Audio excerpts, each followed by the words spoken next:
It's showtime! Ladies and gentlemen, wherever you are in the world, make some noise for Sunset Jeffrey Scott, Comedy Store legend on the ones and twos. Welcome, ladies and gentlemen, to Mark Ellis Live from the Sunset Strip. That's my voice. I'll be out there in just a little bit. But right now, please do me a favor and welcome with all of your keyboard click lust to the legendary Viper Room stage, your second and third favorite personalities from the Afternoons podcast. He is the host of Eating History and father-to-be Josh Macuga, and author of Why We Love Star Wars, Ken Napzok. Yeah, we could use some claps from the crowd. Viper Room. Woo! Look at this. You can take. Oh, yeah. Let's do that. I've been wearing this same mask since March 15th. First time I've had it off, Josh. Man. Wow, Josh Macuga. Ken, it's so good to see you, man. Good to be here. You know, the last time we did this was we were in Las Vegas. Yeah. And it was the last time we saw people. And we're to blame for the whole pandemic. We were out and about a week after we were told to stay at home, performing comedy at a rock club there. And Josh, we are making history here. History. Right here at the world-famous Viper Room. We are part of the first ever live comedy stream at the Viper Room. The first ever live comedy stream. Ken, we've been here to see bands. We've been here to see Yachtly Crew.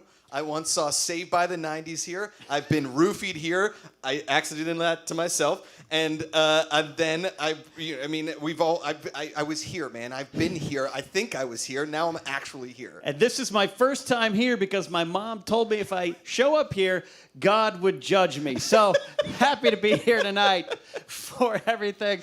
Mark Ellis is going to be on stage a little bit later. He loves performing in rock clubs, which is weird because the only instrument he plays is actually a guitar for a video game. Yeah, he can't play music.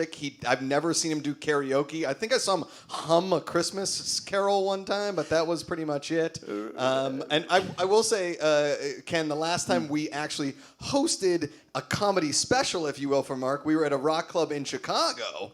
Oh, yeah. Less hot. Today it's 100 degrees here in Los Angeles. It's 114 here in the comedy club. This is not a two-tone shirt. This is actually perspiration. Have you considered an undershirt like your dad selling pens? Have you ever considered that ever? I'm layered, which makes me a genius. We're so happy to be here. You guys are watching home safe tonight, and I see all of you out there. I see Owen and Jack. I see Dawn and Curtis. There's a lot of people watching live right now. My cousin George from Atlanta. He was pre-gaming with a lot of people and a lot of White Claws. Big White Claw. My mom's not watching. She was, again, not going there, sinner. But... Are you allowed to say the words Viper Room at church? I don't think so. Not without some sort of confession, Hail Marys or something like that. We're good, though. We're good. I'm happy to be here. Legendary. Ken, this perspiration is... Are you going to be okay? Yeah, I think I'll be all right. I mean, it is literally getting hotter by the second up here. Like, it's so hot that sweat is dripping down through my jeans. You ever sweated through jeans? I've actually sweated through a suit at a wedding. I think you were actually at that wedding. Considering I can right now see your nipples, I'm not surprised by any of this, Josh. The first ever guy to do a wet T-shirt contest through a blue shirt. Yeah, we have to check the guidelines on that. There are some guidelines for you all to adhere to at home. Just make sure you have your pants off while watching Mark Ellis do comedy. Hopefully your AC is working. Sure. And don't wear a white jacket when it's 120 inside a club. It's also denim. And also, when you bought that jacket, did the cashier look at you like, are you sure you want to purchase this? She said, what Joe Jackson cover band are you in? I'm stepping out of this TJ Maxx fast. I'm pretty sure you play like a guitar in your spare time. You put that thing on. This is the first time you've worn that jacket with a shirt on underneath it. We actually took promotional photos outside, and I still had the TJ Maxx label on it. I rip it off. It has been on the rack since they opened TJ Maxx. You know, I just figured rock club, rock white, which is not a rule I think anyone's ever followed before. I'm pretty sure Whitesnake has played on this stage, so it just kind of makes sense. For those who have never really seen Josh and I co-host a show, show. We are kind of the Sonny and Cher of open mics. It's a great team. I'm guessing I'm Cher? Yeah, that'd be good. I'll be the old man with the bad hair and the mustache. Sure, That'll work. That'll work. That'll work. Cool. Josh, we're kind of, I'm sure a lot of people are expecting pandemic jokes. We're not really. You can't really mock that, but we've learned a lot about ourselves in this lockdown. Yes. Any insights that you've experienced? I think when it first started, it was like a 2-week forced vacation, and I was like, we're getting hammered every night. Let's do this. We're going to party with people on Zoom. And then a month later, I was like, we're going to keep partying because I'm now an alcoholic. And then 4 months later, I was like, and now I'm drinking because I have severe depression. I think that's the run. I think that's what everyone's been doing. I think it was about 2 Zoom calls with friends that I was like, I don't want friends anymore. Yeah, I'm done. I mean, like, the pandemic gave us that excuse, like, hey, do you want to come over for drinks? Like, I got COVID. I didn't spend this much time with my friends when there wasn't a lockdown. Correct. Why do I want to stare at my MacBook with your face on it right now? I learned a lot about myself, too. My girlfriend and I, we want to adhere to rules. We haven't been going outside. We actually started using Instacart for the first time, which is weird because it's a fun game to see if you can get over 20% of the food items that you ordered. Yeah. Like I ordered squash and I got a zucchini. But then, it makes me feel like a rich man in the Civil War sending a poor man to fight in the war for him in his place. Dear sir, I need some tomatoes, White Claw, and some Cheerios. How much would it take for you to risk everything? To bring my food to my door. Please. It's not even your door. Yeah. It's a status thing. All right, Josh, okay. Sure. Enough of this. We are burying the lead. If you're watching home live, you might have, about 20% of you probably follow Josh on Instagram. Wait. Burying the lead as in the sweat as it leads its way towards turning my entire shirt. Listen, if you're at home, take screenshots of how the sweat progresses during the next 6 to 8 minutes because that's where we are. That's how much time we have left. So hit your button and just start taking screenshots as it gets lower and lower. And my shirt officially goes from a Carolina light blue to a darkish royal. You look like Michael Jordan and Pete Sampras in both of their flu games. And I look like Ollie North in the trials in the late 80s. I kind of look the time that I got one laugh from the only guy who understands my reference to the 1986 Iran-Contra hearings. This is why I don't have a comedy career. Do you like Joe Jackson? And when Ollie North had to sit in front of Biden, you know that name. Biden had black hair back then. I guarantee you my wife in the crowd is going, Ollie North, should I know that? Should I know that? But Josh, really, seriously, we are burying the lead. If you follow Josh on Instagram, or more importantly, you follow Amanda on Instagram, you know the news. Big announcement Josh and I are expecting. Oh, guys, thank you so much. Amanda is... My wife, currently pregnant. We will be getting a 4th host of the Afternoons podcast. She won't be able to talk. That's right. It's a she. Today we found out I'm having a daughter. And since the age of 20, thank you very much. Thank you guys very much. Since the age of 20, I knew if I ever had a child, it would definitely be a daughter because karma is, in fact, a bitch. And I don't mean to call my daughter the first name before she's even come out of the womb. But literally, she will ruin my life because I will kill a man that is mean to my daughter. I've watched enough Bad Boys 2. I've watched that movie enough times to know as soon as the first kid comes to my door, it's like, hey, I'd love to meet insert name because my wife and I are currently fighting about names, and we have been since she got pregnant. And everybody talks about, Ken, that moment when, like, oh, we're going to have this amazing moment, like, she's going to come out with the pregnancy test like we're having a baby. I was in the living room doing a workout, watching an episode of, it could have been Tiger Chopped? King. Chopped. Chopped? Who knows? And she was like, I think I'm pregnant. I got to take this a couple more times, but I'm pretty sure I'm pregnant. I was like, is this the sexy way of telling your husband? That's the pandemic way of telling your husband, we're toast. I love that it's 2020. You could test my temperature by putting a machine to my forehead, but for women to determine pregnancy, we're still asking them to pee on popsicle sticks. Yeah, exactly. We haven't updated any of that yet. That's not good. And she tried sexist. a few different pregnancy tests. I think we went through every brand at a CVS. Like, this one says true, this one says true, this one says true. I don't think it says true. There's like a plus. Listen, I know zero about pregnancy. My wife has bought everything, and I'm just waiting for the day that girl says daddy, and I'm like, oh, God. The only thing you know about pregnancies is that you've successfully avoided one until now. That's the only thing. That is correct. Thank you. Good for you. Small bow. But so wait, seriously, did I hear this rumor on our own podcast that we recorded 2 days ago that your number one choice for your girl's name, your daughter's name, is Cheryl? Cheryl. That's my favorite Do you want her name. to be an accountant during the Iran-Contra hearings? Well, she was Ollie North's accountant. Yes. Listen, I love old accountant women's names. Like, as long as they worked in accounts receivable, that's the name I want. Cheryl Phyllis Macuga. Cheryl Phyllis. Coming hot into Karen the world. Linda. I'll take a Karen Linda. Is that really it? Donna Barbara. Yeah, something like that. You don't want like an Amoeba May or a Amoeba May.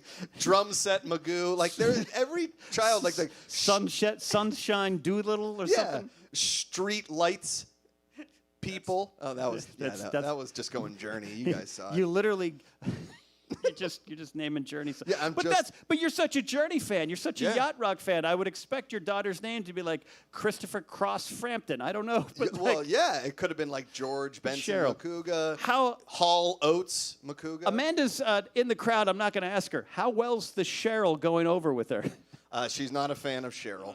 She's not a fan of 99.99% of names that I've suggested. Yeah. My wife has absolutely kiboshed them. Like, not even like, she's just said no. She has squished them like the oppression of the Empire in Solo, a Star Wars story. See, as Ken rips out these more esoteric references, but some of the audience might get that one a little more than the Ollie North Iran Contra. About 2%. I'm also so hot, I'm apparently having a stroke. Yes. All right, in the time we have remaining, I think you're going to be a great father. I really think you're going to be a great father. Everybody keeps saying that, and this pressure is insane. Like, what if I'm not a good... I'm going to try my damnedest. I don't want to be Earl Woods. I don't want to make sure that my kid hates me by the time they're 25 and a billionaire. But also, I also want to make sure that my daughter gets a full golf scholarship somewhere, or tennis, or dance, or something that I can yell at her on a field about. Let's run through some like parental what ifs and see, because I really think so. What is she wants to have a Sweet 16 party with like a $10,000 budget? You as a good dad, what are you going to do? I say, you know what's great? Our backyard and a bounce house. For 16? Thank you. Just put some sparkles on it. Or I buy her the same 1987 Celica that my dad just left in the driveway. And he's like, I think it runs. Here you go. I would have preferred a Cressida. Let's say, she wants you to buy a pony. Your wife rides horses. She's Mandy Oaks. She rides by day. My wife does ride horses. By night, yeah. I would say... there is the one outside the old Giant Eagle, the old grocery store. You can put a quarter in it. You can ride that pony. She just sits you down and says, Dad, I've decided to come out. I'm a lesbian. What do you think about that? Oh, thank God. Because I swear to God, if a boy, when that first kid, if she's like, Dad, I really like this guy, I'm like, I will send that kid down a hill. I will bury him, and I will apologize to his parents from behind bars. So you're going to support her, you're going to accept her who she is, and keep all men away. I think that's a great plan. Yeah, that's a great plan. I will support her in everything she does, as long as she never, ever roots for the Baltimore Ravens. I couldn't care less what she does. She could come at me, like, listen, as a good dad can, I want her to be happy in everything she does, as long as she's like, hey, I'm now a neo-Nazi. I'm like, don't do that. Oh, God, that's so creepy. No, it's bad. Don't do it. But if she's like, hey, Dad, I love everything you do, but I'm now a Ravens fan. I'm like, get out of my home. Ravens fan, Boston Bruins fan, neo-Nazi. That's the order for you. Josh is going to be a great parent. Everyone at home, clap for Josh Macuga. Thank you. Big clap for Amanda Macuga. We have a great show. We are so happy to be returning to live comedy here at the world-famous Viper Room. So happy to be here. We are honored to be here. We should be sweating in a rock club because that's what rock clubs are for. Mark Ellis will be on stage in about 25 minutes or so. But, Josh, we have a great selection of comics coming your way. We have 3 amazing comics. One by the name of Josh. Josh Wolf will be here as well. We'll see who the funnier Josh is. It's going to be him. We also have my former co-host on a now-defunct podcast called Three's Too Much, a.k.a. Gum Chewing into Microphones. Justine Marino, who has a very, very special set and a possible end joke that may keep people really excited. We also have Jessica Michelle Singleton here as well. And she is coming up here in a bit. We also have surprises all the way, so let us pitch it right now to her. Jessica Michelle Singleton, take it away. Hello. Hi. Look, I know. I'm disappointed that I didn't make any more effort to get dressed up than you did. I get it. I had plans. I was going to put on a fancy outfit, get all dressed up for you because I'm happy to be here. But then I spent the last 3 days in the desert on hallucinogenics because, frankly, I was tired of my neighbors asking me to please stop screaming at the universe so loudly. How's your quarantine going? I'm done wearing makeup. You can see that. This, by the way, wasn't a neglectful choice. I didn't forget my makeup because I don't care about you. I'm done. I quit. Why? Why was I painting my face to try to trick somebody into loving me? That was what I was doing. I don't know about you. It's an art form for some people. Some ladies are just highlighting their existing beauty, But for me, it's a full mask, and I can't do it anymore. I made it like a month in to quarantine with my boyfriend, just a month in with the makeup, and then he caught me with my face washed, because I wash my face once a month, and then I had to be like, I was ugly the whole time. You're stuck with me now. You know what happens if you betray a witch? She keys your car. No, I'm not a witch, but I did poke holes in the condom, so you're stuck. No, I wouldn't do that. I don't use condoms. Remember condoms? Remember in sex ed? I don't know how it was for you guys, but they showed us like slides in our sex ed class, like a dick covered in algae, and they're like, don't do that. Whose dick was that? Who let it get that bad before they're going to a doctor? And man, you guys still need pictures of your dick out in the world so bad, even in the 90s, that this guy was like, should we take a picture, doctor, for a science book or something? That guy was later at a bar, and he's like, I'm kind of a model. No, it's, yeah, the coronavirus thing is crazy because I obviously wear a mask and I'm socially distancing. As you can tell, I'm in your computer and I'm doing it out of respect. But realistically, I know that I've probably caught something from my sexual inhibition that would immediately kill COVID-19. So I think it's probably avoiding me. There's just got to be some rogue strain of HPV like, try me, motherfucker. It's a vice. It's not so much anymore. It's, I have one partner, but it's hard. You got to have a vice. You can get down to one, but most people just end up shuffling their vices from place to place. I remember my mom quit drinking, and then she just started chugging coffee out of these big gulp trucker mugs, like, gotta get a bus somehow, kids. She'd be at the high school football game screaming at people. I wasn't in high school. I was 7. She just needed somebody to yell at. Mine are food and sex. Those are my vices. I realized I'm actually just shoving things into both holes. That was me trying to make sure my video camera was still running with my leg. I don't know if you guys could see that. I was like, hang on, I think it stopped. And that's about all the energy I'll exert. What was I saying? Oh, yeah, shoving things into both holes. Just cupcakes, dicks, trying to keep the feelings in. I'm not sad. Also dicks, and sometimes cupcakes.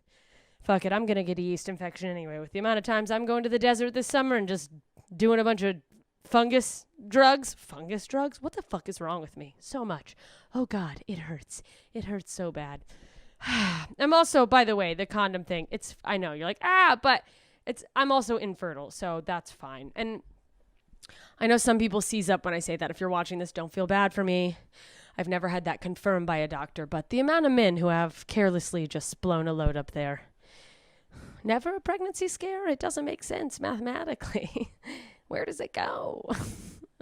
It's like I see it go in. I don't see it go in. I'm not that flexible, but I understand the concept of a cream pie. I watch a lot of porn, too much porn, I would say now. Has anyone said that they've watched an unhealthy amount of porn yet? Probably. It's quarantine. What else do? You're like, wake up, go back to bed, wake up, scream at the sky, and be like, not this again, and then masturbate. Think you're going to do something else, but you pass out, you roll over, you wake up, you masturbate again. The point is, I understand the concept of a cream pie. You see the girls, but that doesn't happen to me. It goes in. I know it does. I see the guys like dumb, cum face. It was just... So you could be fucking the hottest guy in the world. Just people's sexiest man alive, and they come, and they're just like, oh.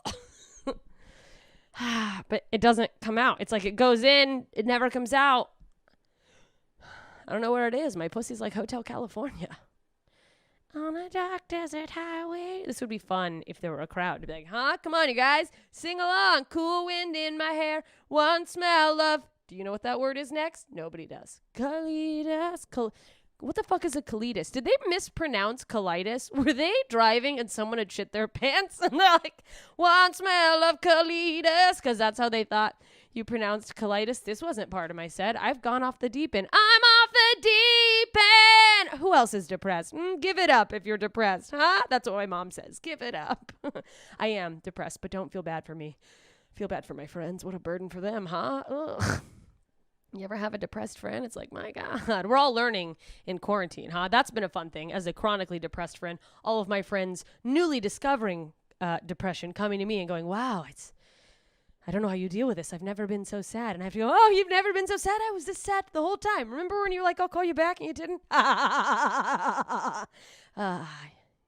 You get one day, right? One day, if you got a real close friend, you can unload and be honest, and they'll be there for you for one day. But if the next day you run into that same friend and they're like, how you doing? And you go, I'm still depressed. They're going to be like, all right, what do you want from me?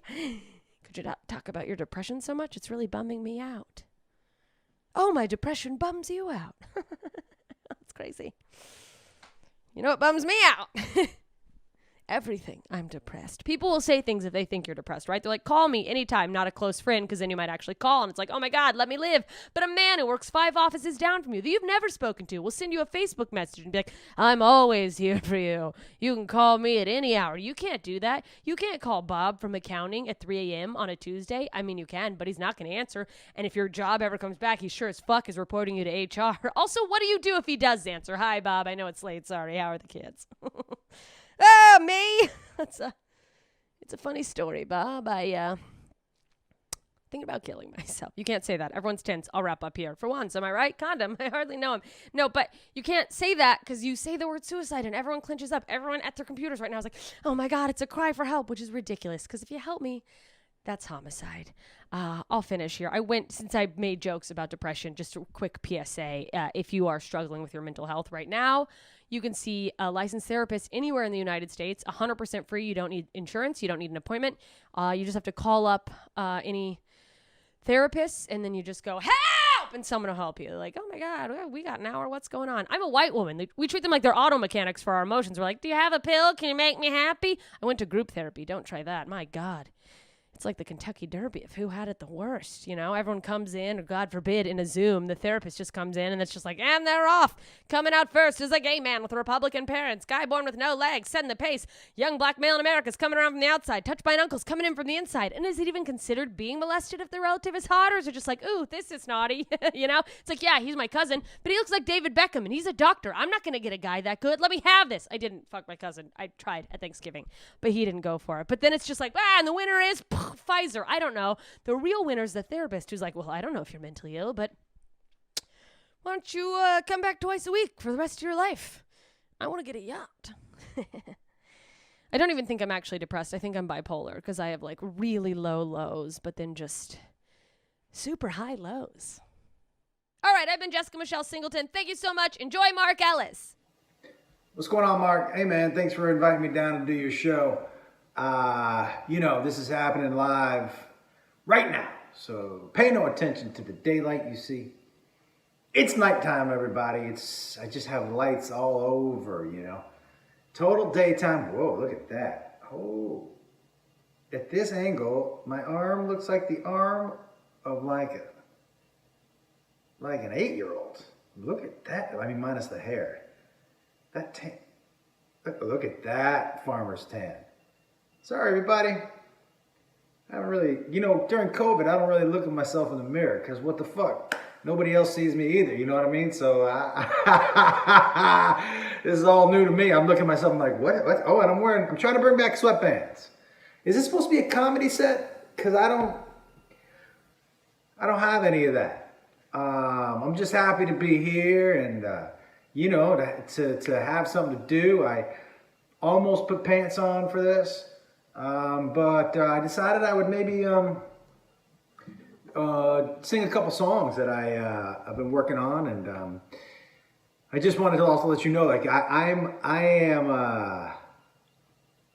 as terrible as this has all been. It's been great for my relationship with my wife. Being together 24/7, I'll tell you what, without a doubt, it either brings you closer together or it fucking doesn't.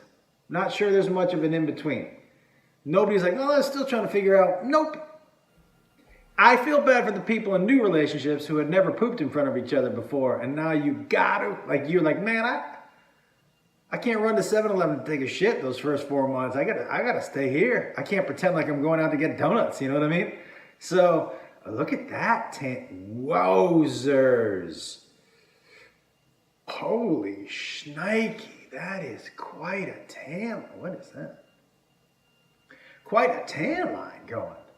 I hope that's not dirt. I'll try to rub it off later. Anyways, happy to be here. There's a level of honesty that's been happening at my house that I don't think any of us were ready for. Because, you know, when you're together 24/7, you can't, like, pretend like you like something. Like, even my wife and I have been married since 2004. So we thought we were honest with each other. The other night, we were having sex. This is where we are with honesty. And she was on top of me, and she just looked down at me, and she goes, hey, look that way. Your face is really bothering me tonight. And I was like, what? She goes, your face, it's really bothering me. Just look that way. So I had to fucking... Well, we're getting honest. We're getting honest, everybody. So I hope you guys are enjoying your quarantine. I'm going to do a couple songs for you. People ask me all the time why I don't drink. I don't drink because I make bad life decisions when I drink. You might be sitting next to one of yours tonight. I don't know. But weed doesn't do that to me, so I'm way more of a weed guy, but I thought I would write a song with examples of why I don't drink, and these are examples from my life and from my friends' lives. Wristband team, wristband, hashtag, whatever. And these are, like, I'm sure everybody else on tonight's show planned a set, and they're, like, professional. I'm not wearing pants. You know? I'm hoping the battery doesn't run out of my phone, honestly. I'm like, shit. My phone's fucked up, like the thing. I can't plug it in. I gotta put it on top of the fucker and the thingy. All right, here we go. Song about why I don't drink. It's called It's Why I Don't Drink. Filled with examples from my life and my friends' lives. I just want to warn you that my wife is probably going to walk in that front door at any point in time. It might ruin a punchline, but I don't know that I've actually said any yet, so we'll see. This is why I don't drink. It's why I don't drink. I don't drink. I don't drink. Out in the woods drinking Mad Dog 2020 with my friends. Anyone who drank this, will you sure know how this ends? My friend dropped his pants and he said, do you want to see a trick? And then I watched a grown-up roast a marshmallow with his dick. It's why I don't drink, I don't drink, I don't drink. And have you ever gotten a dragon tattoo?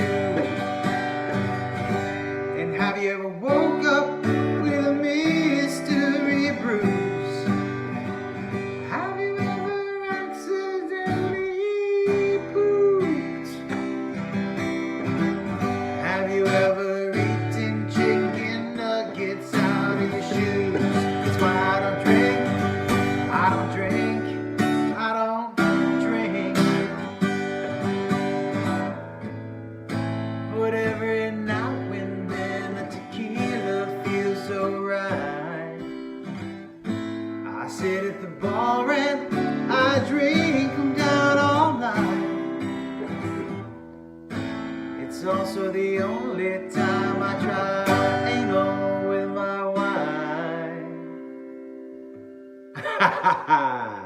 And that's why I don't drink, I don't drink, I don't drink.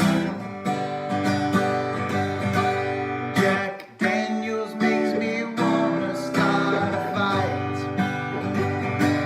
Beer's got me running to take a piss all night. And that 3 a.m. dick pic to your ex don't seem so wrong. Until the next morning when you see it went to your mom. It's why I don't drink, I don't drink, I don't drink. Thank you very much. Appreciate that. I did send a dick pic to my mom, obviously by accident. I have to tell you, when I first sent it, I was horrified, and then upon further review, if I was going to send a dick pic to anybody in my family, I was glad it was my mom. And not just because it's the funniest, which it was, and not just because I like weird shit, which I do, but because, look, guys, here's the truth. Look at that, it's distracting. Here's the truth. My mom is a super supportive person. What's the worst thing I'm going to do is I'm going to get a text back that just says, that looked great, honey. You know what I mean? So I'm like, I'm going to get a text back. That's fine. She ghosted me for like 2 hours. Nothing. And I was like, oh, shit. And then she sent me back the worst text I could have ever gotten. She just sent me back a text that said, what is that? And I was like, what? And I almost texted my dad like, hey, man, send me a picture of your dick, dude. Like, why doesn't mom know what a dick looks like? What are you packing a hammer? What the fuck is... I had no idea. I didn't text him. I thought one awkward text was enough. You saw me look down here mid... This is my high blanket, man. So when I smoke weed, like sometimes, and I'm like a show's on I don't really want to watch, it's so soft. And I just get fascinated by how I can move my hand this way and it looks dark, and this way it looks light, but it's also super soft. And I like write my name in it. I'm probably sharing a little too much. But yeah, we're excited to get back out there and hit the road and get in front of you guys and do some stand-up for sure, for live. You know, I got a couple of dates coming up in October, but we'll see what happens. You know, I want to get back on the road to places like Cleveland where I watched somebody finger bang somebody else in the second row of the show. True story. We named them the Finger Bangers, Mr. and Mrs. Finger Banger. So if you're out there watching, we love you. And I just want to end this with one last song. And Mark, thank you so much. You're always so kind to have me join you in your shows. And I will tell you, you wanted me to come on today's show and talk to you about dating Valerie Bertinelli. Now, let me give you a little background. Mark had said something about Van Halen on his IG page. And I said, hey, do you want to hear any good Valerie Bertinelli stories? Because I used to date her. He lost his mind. He probably is right now, because he's like, is he about to tell the stories? Yeah.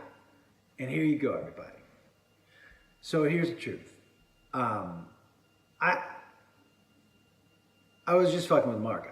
I never dated Valerie Bertinelli, but I did reach out to her and ask her if she wanted to be part of this prank, and she said no. So it ends here. I was trying to get her to call into you, Mark, but she was like, yeah, I don't know who Mark Ellis is, and I also don't know who you are.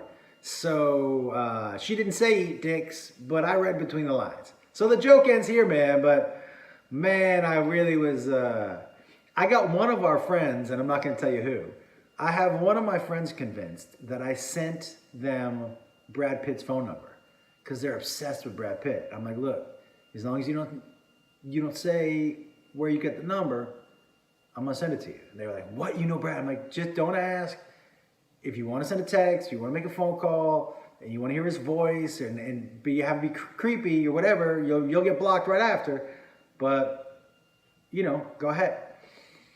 So I get a text. Every now and then I'll get a text from this person like, oh, I'm drunk. I'm thinking about drunk calling Brad Pitt. And I'm like, fucking do it.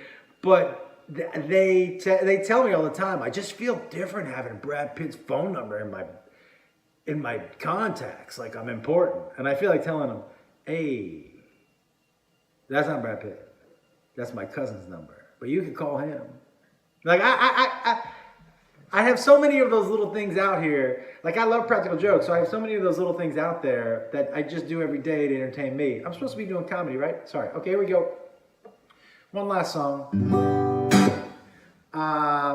As you can tell, guys, I don't have any punchlines planned. So here you go. This is the last song. I was listening to Cats in the Cradle in my room by myself. Don't worry about it. For those of you who don't know, Cats in the Cradle is a song about a dude watching his son grow up. It's very touching. But as I listened to the lyrics, it dawned on me that was not my experience raising a boy. So this is my experience raising a boy. By the way, if you're thinking to yourself, this dude's terrible at guitar, you're right. Yeah, you're right. And you're like, why didn't he spend more time over COVID getting good? Because I don't think being good at guitar makes it any funnier. That's why. So there you go. This is my version of Cats in the Cradle, how I saw raising a son. Well, my son was born just the other day. Been home for a week and I have to say, it's not great, just okay. He looks like a scrunched up monkey. He's already shit on my finger and peed in my mouth. I'm not gonna make it 18 years. I haven't slept in a week. Well, you had a baby and they sent you home. You don't know what the fuck you're doing. He almost slipped out of my hands coming out of the bath. Baby books don't tell you shit. Fuck those baby books. My son turned 10 just the other day. I'm officially his personal taxi. Another terrible recital at his little school, where I have to pretend I care about other people's kids. Oh, you know that's true. Yo, going to a play at an elementary school, you have to pretend you give a shit about other. You're like, oh, your son Tim was the third tree from the right. He was so good. Oh, I couldn't take my eyes off him. He's a little actor, that kid. Whatever. I haven't seen my wife's vagina in over a month. I'm not gonna make it 8 more years. It's gonna be 8 long years. Well, you had a baby and they sent you home. You don't know what the fuck you're doing. Every toy he wants costs $200. Fuck this fucking kid. I hate this fucking kid. Turned 18 just the other day. I didn't think that I would make it to today. He left an empty milk carton in the fridge. He takes hour-long showers but still smells like shit. He talks like an asshole and steals my weed. But I made 18 years. I made 18 years.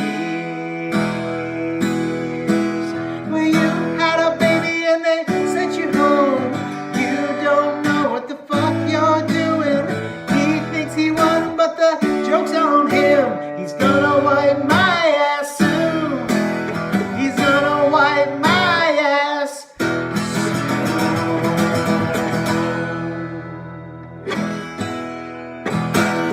I gotta work on that last little part. Yeah, I gotta tell you something, guys, and then I'm gonna let you go back to Mark and some other people who are actually funny. I asked my son, I go, because as a parent, every parent will tell you, if you got more than one kid, you and your spouse talk about and try to decide and figure out which one of them is going to wipe your ass when you get older. You need one of them. So I asked my son, I'm like, hey man, you going to wipe my ass when I get older? And he was like, no man, it's gross. I'm not wiping your ass. I was like, I wiped your ass. And he goes, that's on you, bro. Like a dick. Mark, I love you. Thanks for having me. I hope you didn't mind hearing my dog snore the whole time.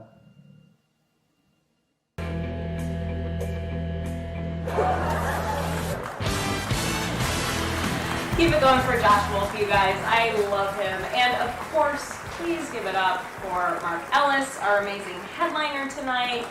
I love Mark. Mark and I have been friends for so long, many years. We've never dated, but I do like to refer to him as my boyfriend with no benefits because he used to pick me up at the airport all the time. I mean, he would park, he'd pay to park, come in, meet me at baggage claim, the whole shebang, and I never gave him any ass. But you know what, Mark? You had your chance when we watched The Notebook.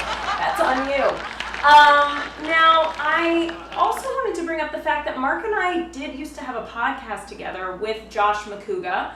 It was called Three's Too Much. Some of you may remember it. We did it for a couple years until Mark decided he needed to quit to take naps. But on the podcast, one of my favorite things that we did was a segment where we would do D's Nuts jokes. And it was very fun, so in memory of that, I just wanted to write a few D's Nuts jokes for this wonderful occasion tonight. So let me just open up my trusty Trapper Keeper, because I'm in my 30s. And let's get into some D's Nuts jokes.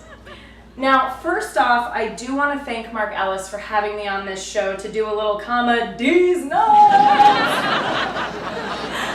Thank you guys. Thank you so much. Oh, thank you. I needed that. Now, a lot of people are misinformed about this pandemic. Most people don't even know that COVID actually stands for coronavirus D's Nuts. You guys like the topical stuff? That's cool. I've been working from home like most people, and I actually love it because I don't have to wear pants and I can just work in my undies nuts. You guys can relate, huh? Now, as I said, I've known Mark a long time because we used to do a pod D's Nuts together until he quit because he had to nap. Now, as you guys can tell, I love Titanic. I saw the movie 18 times in the theater because I was obsessed with Leo D's Nuts! Little fun fact about me and Mark. We both used to be a little on the heavier side. We were a little chubby. But I actually like to turn it into more of a celebratory way of saying it, more of a positive, upbeat kind of thing. I like to say that we're just former food D's Nuts! You guys get it? Oh man, speaking of food, this pandemic has not been easy for me. I've just been sitting around watching TV and eating canned D's Nuts! Oh, you guys, thank you. I'm so glad to see you. Another thing about quarantine is I've just had so much time to think. Like, I'm seriously thinking about getting breast implants. I have C's, but I could really go for a double D's Nuts! Oh, thank you guys. Oh, thank you. You're too kind. Stop, I have more jokes to do. Oh, God. Okay. Oh no. Oh, shit. Wait. Just getting in some test results here, you guys. Looks like I'm negative for COVID D's Nuts! You guys are great. Honestly, thank you so much for tuning in tonight. And I just want to end by plugging my own podcast, my new one with my less sleepy partner, Justine Marino D's Nuts. It's called Glitter and Garbage. You can find it on Apple Podcasts or on Spotify. Our latest episode, our guest is Jamie Kennedy's Nuts. Also, make sure you register to vote for President D's Nuts. Now back to Josh and Ken.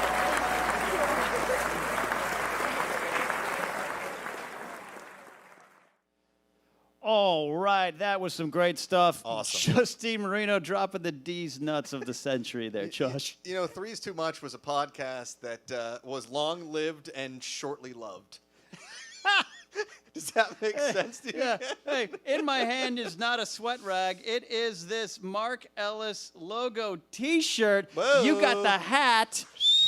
You out there watching, you could still pick these shirts up on something called the internet. Use a computing box to find it. Shocker that Mark just kind of made his own Van Halen logo. Listen, if there's nothing, if not consistency, when it comes to Mark Ellis, loves restaurants with food, pictures on the menu, and Van Halen, and that's about it. It's a band reference. I thought it was a trucking company. All right.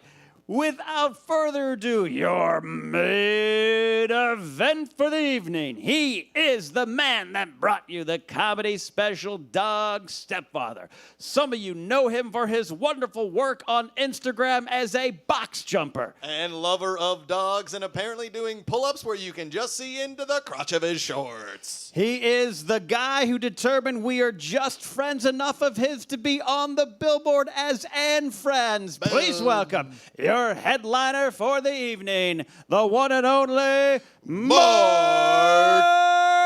Ellis.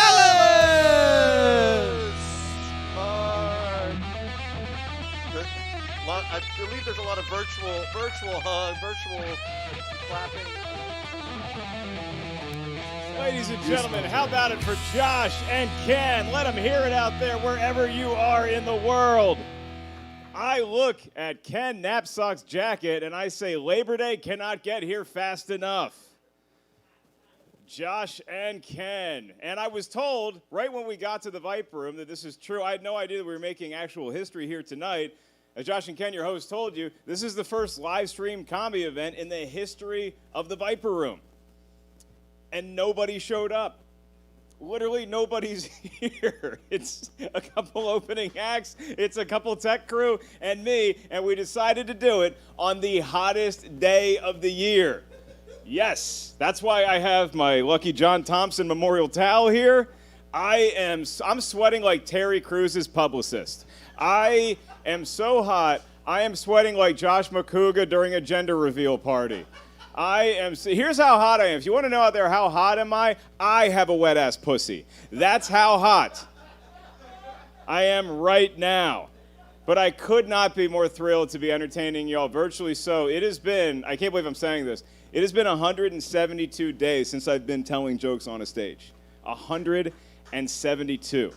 And now I get to break that curse with two of my best friends in the world. If you guys are watching virtually, which I hope you are because otherwise it's just creepy because you're like in the bathroom stalking me, make some more noise from your computers for Josh and Ken because not only are they two of my very best friends in the world, but also Josh announced he is having a baby girl with his lovely wife Ken, and you know, I'm happy to co-sign Marky Macuga. I think Marky's a good, it means the god of war, and if you're Josh Macuga's daughter, you're going to be going through some wars with your old man, so get that name Marky out there.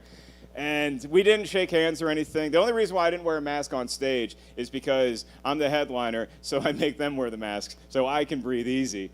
And we came up here, we didn't want a handshake because I'm very health conscious. And I think we all are now because we're living under the cloud of a pandemic. And right when the pandemic started to really hit here in America, the CDC came out, and their first piece of valuable information, it wasn't necessarily, hey, don't worry, it's going to be okay. It wasn't, we're working on a cure. The first thing the CDC taught us all how to do, wash our hands. I had no idea. I'd been doing it wrong for 40 years. But apparently we all were. And the tip that they gave us, they said, here's how you properly wash your hands.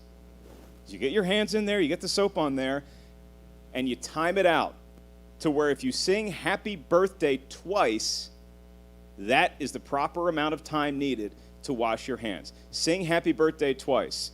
And I am proud to announce that after months of working on it, I can sing happy birthday twice in under 4 seconds.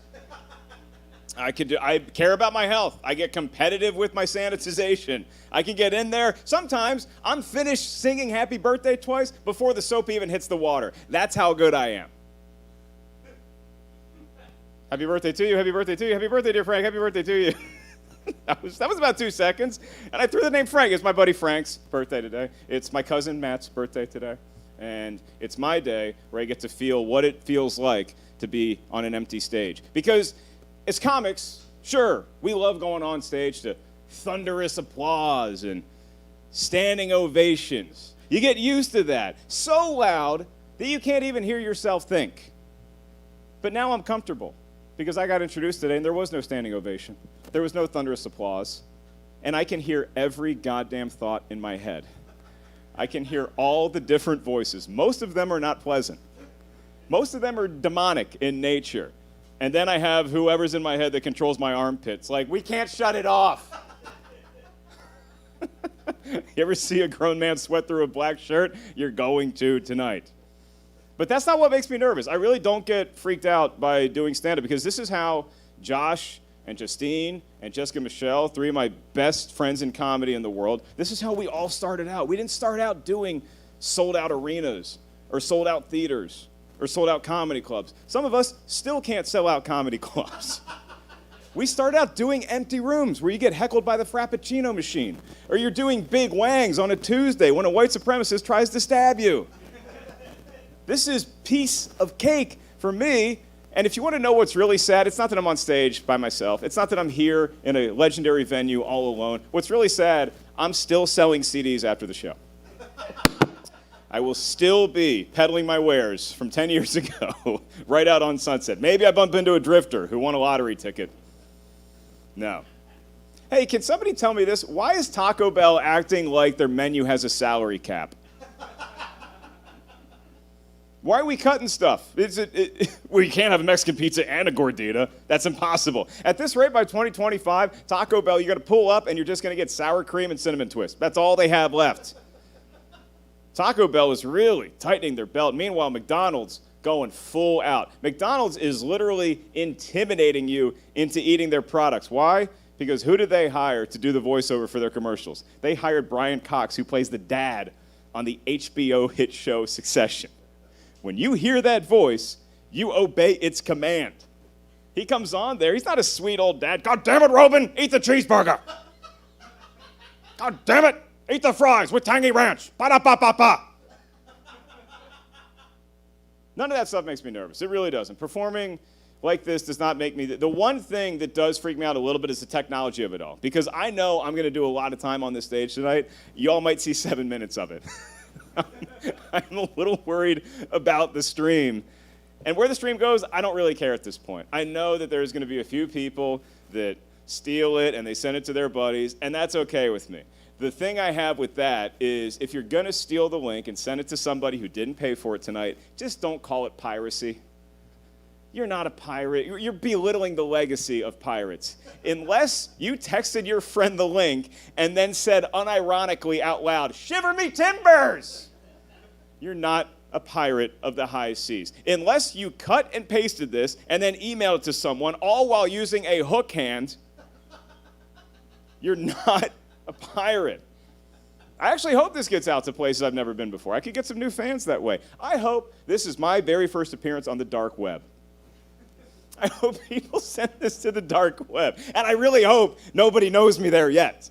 I don't want a big intro if this is my first time on the dark web. I don't want them saying, "You know him from his social security number. You've maxed out his credit cards. You're parked outside his house right now." No, I just want to entertain. Because, look, if you work on the dark web, you need laughs too, okay? I'm sure there's a lot of malicious people that operate on the dark internet. But there's also some folks that that's their employment. They're sick of their wife yelling at them day and night. "Why are you hunched over the computer all day?" "God damn it, honey, I'm trying to traffic some infants here. What do you want?" "My crypto stock's in the shitter. I just need some..." "Oh, a comedy show. Oh, well, this guy's delightful. I like Jeff Dunham, and he looks like one of Jeff's puppets." I really credit any mass appeal that I have in stand-up comedy to the fact that I do kind of look like both the ventriloquist and the ventriloquist dummy. I think that's the intersectional reach that I have with stand-up. Pandemic's teaching us a lot about really what is valuable to us, and not just with emotions and love and all that bullshit, like actual purchases. Because when the first thing that we all needed to do was buy toilet paper. Like, toilet paper became essential to the point where I still get a little squirrely. And I'll be honest with you, in my apartment, I got 2 rolls left, which means tomorrow the Viper Room's going to be a couple rolls down. They're going to be a couple shorter than they thought they were. And then other purchases that you thought might be cool for a party. Now they seem very extravagant and just useless. How is the company Touch of Modern still in business?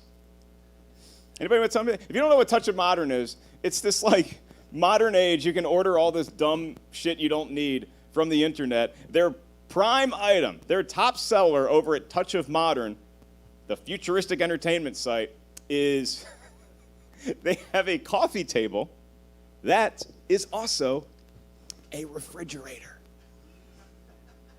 Wouldn't that be fun for entertaining? Here's the problem. Nobody's coming over to your fucking house.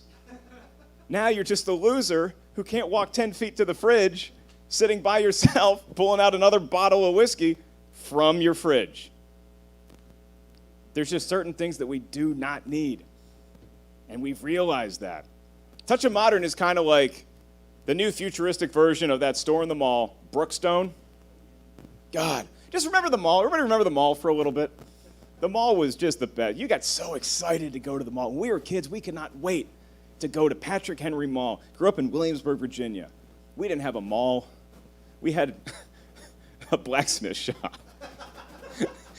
And Brookstone was better than the blacksmith shop. So we'd go to the mall and we'd go look at Brookstone. To this day, I have no idea if anybody actually ever made a purchase at Brookstone.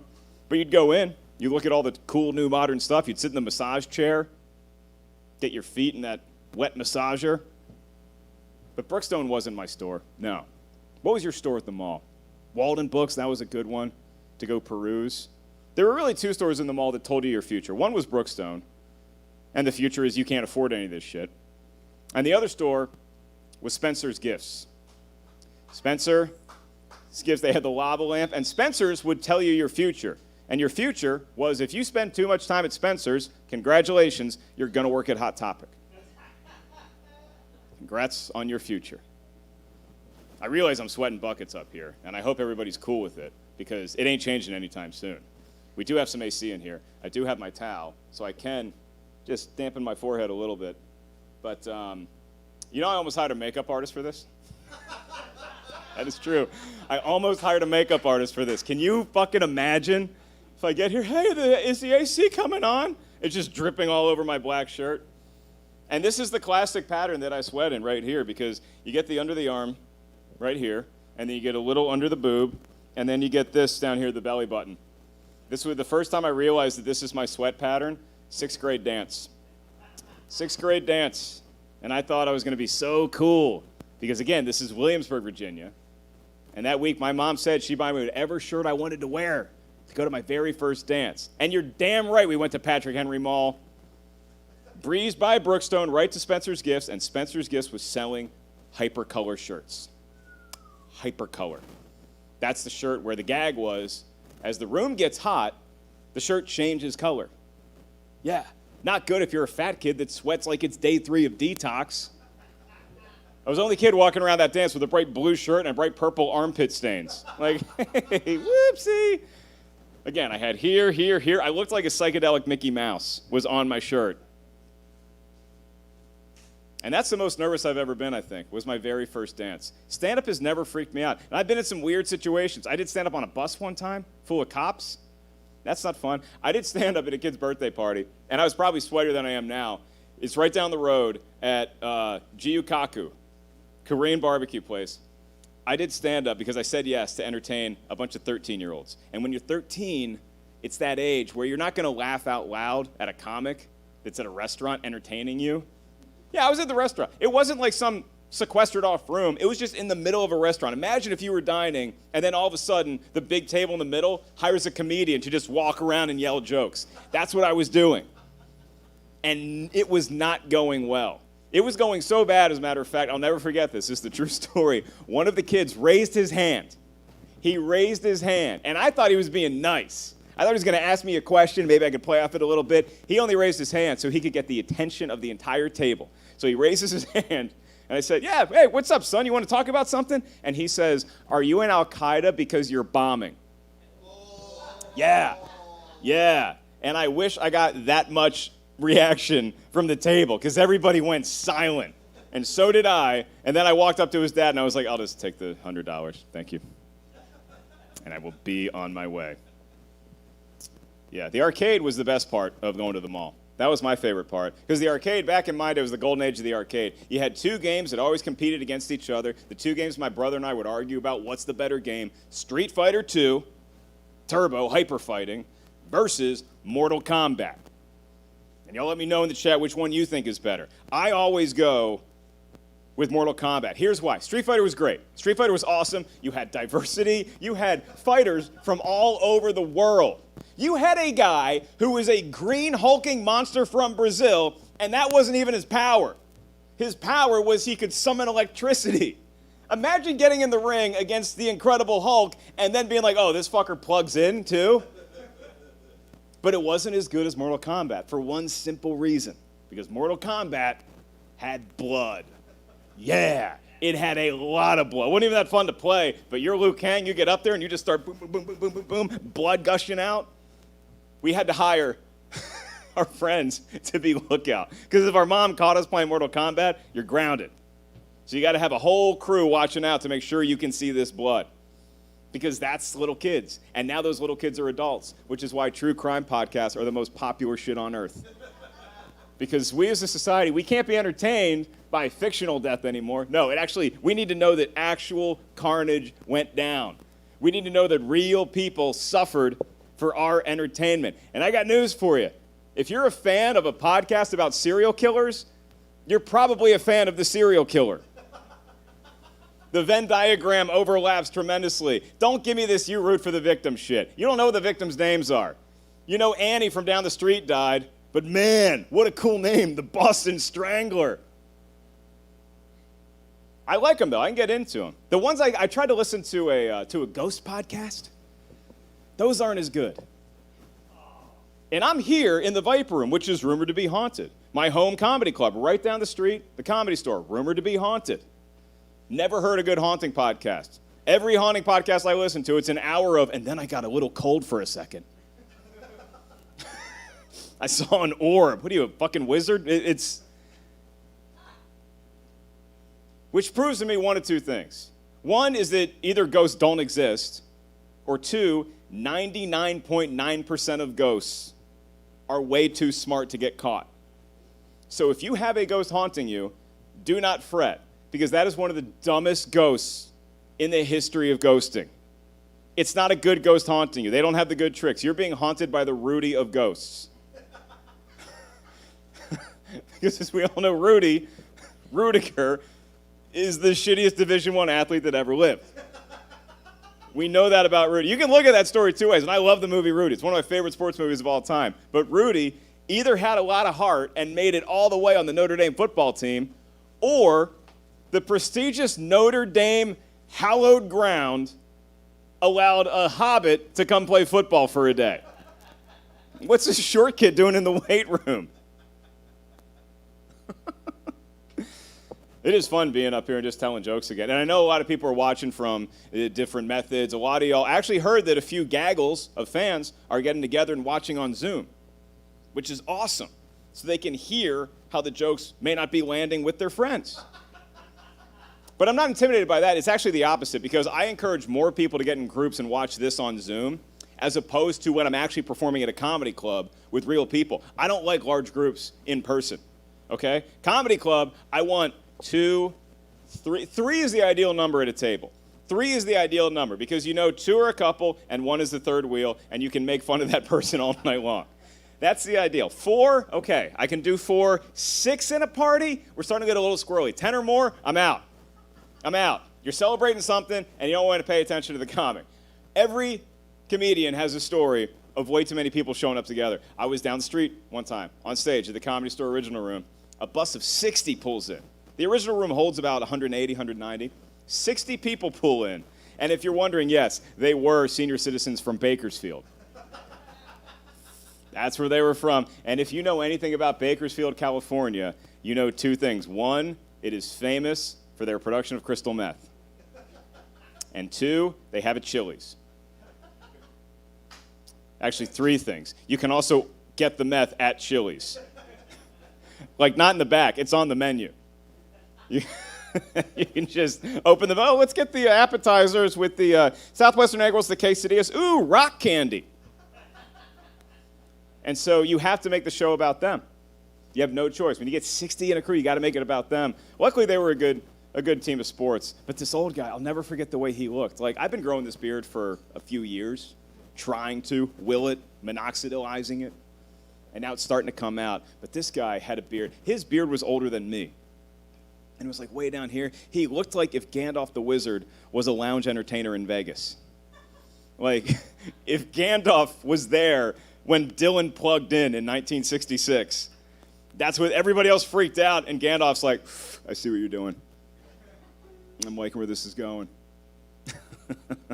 I reference a lot of fantasy movies on stage, simply because fantasy movies, sci-fi films, not only are they fun, escapism, but I don't really consider them escapism anymore. Do you? No, it actually is showing me things about our world in 2020 that a lot of other people are just warming up to. For example, Trump getting elected. That was a shock to a lot of people. Not to folks who watch Star Wars. We've seen this movie. Okay? We've seen it. And now there's such a divide between Republicans and Democrats. And people force you to align with one of the teams. I got to be honest, I'm not really on either side. I hate the Republicans. I consider them the evil empire. But Democrats, like, you can, when you're on stage, Joe Biden, and you're away from everybody, take the goddamn mask off. I want to hear you, okay? Masks are political. The Republicans never wore them to start. Every press conference, they never wore them, which is, I know, the same way Emperor Palpatine would have reacted. Palpatine would have done the same thing, which is why the very first victim in a galaxy far, far away of space COVID, Darth Vader. Because they'd be about to do the first press conference, and Palpatine would say, Vader, take your mask off. And Vader would be like, at the end of Return of the Jedi, like, oh, fuck. No. It's crazy, man. And then my liberal friends get mad at me, too. Wait, what do you mean you're not for universal health care? I would be if y'all would stop having fucking babies. Present company excluded.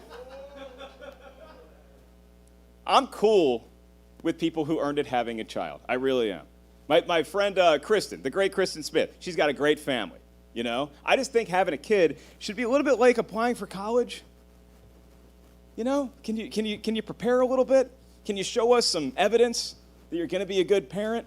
Because there's two kinds of pregnancies. There's the ones that have been planned, that have been thought out, that have been conceptualized, and then we enacted it, and then we had a beautiful kid. And the other kind is, oh, God. Oh, boy. Hey, do you want to go to Target tomorrow morning? And Josh and Amanda, my dear friends, did have a gender reveal party, which okay, I get it. It's exciting. It's an exciting thing to have a gender reveal party. My only take against it is that it's 2020. Don't you think the kid should have a say in what it is?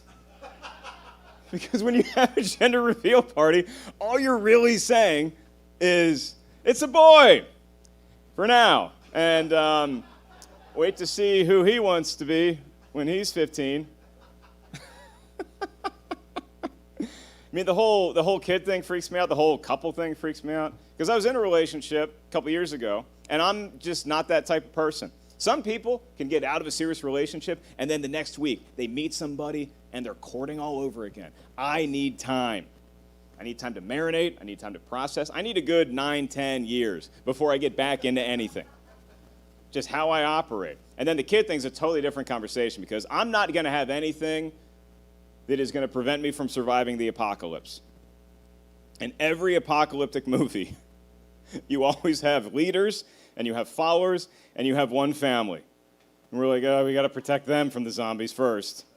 No, if you're going to be on my payroll, you got to protect me against the zombies. I don't want a boy. I don't want a girl. I want a goddamn German Shepherd. That's the kid I want. So start growing, Molly. This has been really fun, actually. I am really enjoying myself so far. Oh, no, you don't have to. But I did. Can I actually get a Coors Light on stage? Anybody? Yeah, one of those. Coors Light is my beer of choice because it's Rocky Mountain Fresh. But my favorite beer commercials are the Coors Light ones. Not because it's my favorite beer, but just because it's, oh, good, it's a Coors Light. Miller Lite's good, too. Was Miller Lite the one with the funnel bottle? Remember Miller Lite introduced the funnel at the top? Because it's like, hey, is your light beer not getting into your fat gullet fast enough? We have a new aerodynamic bottle to get you drunker and better looking to yourself even faster. Oh, that is good stuff. That's the Lord's brew. Josh, do we have, can we check on the live chat? Yes. So what I wanted to kind of do to end the show here is take a suggestion, a classic bit or something else you want me to talk about. So I'll give Josh a little bit of time to process that one. Meanwhile, I'll remind you guys that there is a new He-Man show coming out, and people are getting very excited about it. I'm not one of them. I was a huge He-Man fan as a kid. I loved He-Man when I was a kid, and so this new show comes out. My buddy's like, hey, there's a new He-Man coming out. How awesome is that going to be? And I'm like, I'm probably not going to watch it. He's like, you're not going to watch it? Why? I'm like, oh, because I'm an adult. Just He-Man never passed the threshold for me. It really didn't. Star Wars did it. I loved it as a kid. I made it to adulthood. He-Man, the one person I'll defend in He-Man, Skeletor. I love Skeletor. A lot of people make fun of Skeletor because he's a skeleton with muscles. But I think that makes total sense, okay? Because Skeletor is a man of a certain age. And we know what happens with guys. When guys start losing their hair, what do? They join a gym. They start getting in shape, they start working out, they get jacked. So imagine if in addition to losing your hair, you lost your fucking face. How hard would you be hitting the iron then? Darth Vader should send Skeletor an email. Bro, I just wore a mask. That's all you got to do. Josh, we got anything good in there? Give me 1 minute. All right, Josh checking the live chat. Be right back with you. Oh, my God. I just miss being on stage. I really do. I miss the whole thing because when you're a comic, you kind of have a desperate need for attention. That's why you get up here in the first place. And not having that outlet for 172 days. Not being able to tell jokes was bad enough. Also, not being able to sweat like this, I feel like I'm losing 10 pounds up here. And I think it's a good 10 pounds because I've been working out a lot. I've been going to the gym. I have a personal trainer. And the thing with my trainer is that I have to log my food. It's not good enough just to show up at the gym and work out anymore. Now I got to actually log my food so he can see what I'm eating. So I log everything I eat. Breakfast, lunch, I don't tell him about the beer. But everything else, I log in there. And the hardest part about having a trainer is that they show you how to do the exercise properly before it's your turn. So I'll have a trainer show me how to do the shit, and then he's like, okay, now it's your turn. I'm like, I can't follow you. I can't. I can't do it. I'd rather watch you work out than you pace me through whatever the hell it is you're doing. Josh, you on the live chat? Hey, Mark, I'm here. Oh, Jesus, you got a mic. I got a God mic, and Wow. we're back here now. Mark, my favorite bit of all time, which... Anybody notice a sweat in the live chat, Josh? Anybody noticing that I'm a little gamey up here? I think a fun thing for the next few minutes or so is maybe a drinking game based solely on sweat. Anytime somebody watching mentions sweat in the live chat, you have to take a drink of your drink. Okay, that's There going to you get a go. lot of people fucked up all across the world. That's going to be that's like chugging beers across America. It's the updated version of hands across America. We also noticed that we saw some drips coming from your elbow, which is hot. I got elbow drips. Elbow drips. Okay, first of all, this is the weenus. So if you want to say anything about me tonight, you say, man, Mark had a really sweaty weenus. Hot weenus. Yeah, let me tell you something about that Mark Ellis.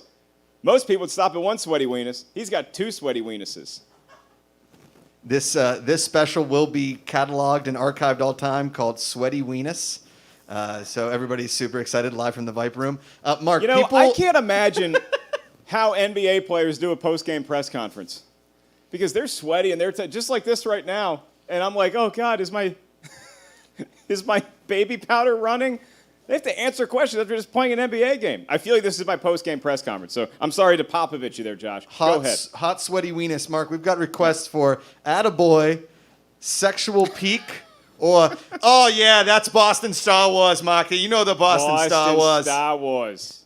Do you want to tell them the story about the time we heard Boston people having sex? Yeah, I believe we were in Anaheim. We were in Anaheim, California. We went down there with a couple other influencers because we all know how vibrant personalities they are.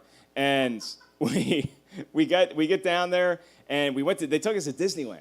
So we got like a behind the scenes tour at Disneyland. And Yes. Disneyland is apparently, for folks from Boston, a giant aphrodisiac. Holy cow. Because one of the influencers was this like bodybuilder, and he has like this huge YouTube channel, and he's from Boston. And after the show, he brought his girlfriend. I didn't bring my girlfriend because poof.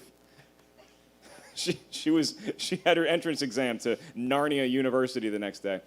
So Josh and I closed down the hotel bar, and we think we're the last ones awake. We were not, because then we went up to whatever floor we were on, and we walked by. And here, Josh, I'll do the walk, and you just do the sound effects. Ready? We're just walking, minding our own business. Oh, yeah. Oh, right there. Oh, God.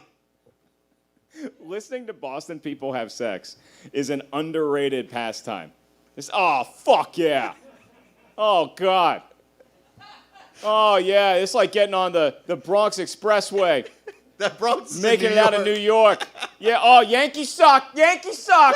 Oh, they suck. Oh, they suck. Mark, do the stop and stare as we did, just the stop and stare at the room. Oh, yeah, we were walking by, and we just like kind of just stood at the, like we're Nicholson in The Shining, just staring at the, what is in there? This is fucking crazy. And then the next thing Josh and I do, because we're mature adults, we start howling with laughter, and we literally run and we're tripping over each other because, again, the guy's a fucking bodybuilder, and apparently he's a huge fan of guns. So you don't want to mess with those people.